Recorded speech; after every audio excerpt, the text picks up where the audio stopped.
Hello mga migs. Let's eat. Kain tayo ng sardinas. Nung ito bumalik yung ano ko, yung favorite ulam ko kasi bata pa ako. Favorite talaga, sarap na sarap ako sa sardinas.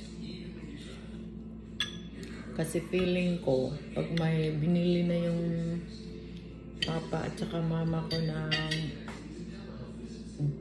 bumili sila ng canned goods, mas marami ang sardinas.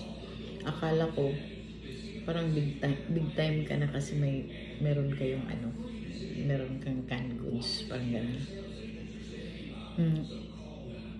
Sarap na sarap ako sa, alam mo yung sauce sa sabaw.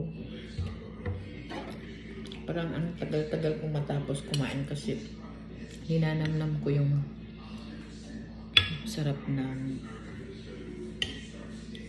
sardinas.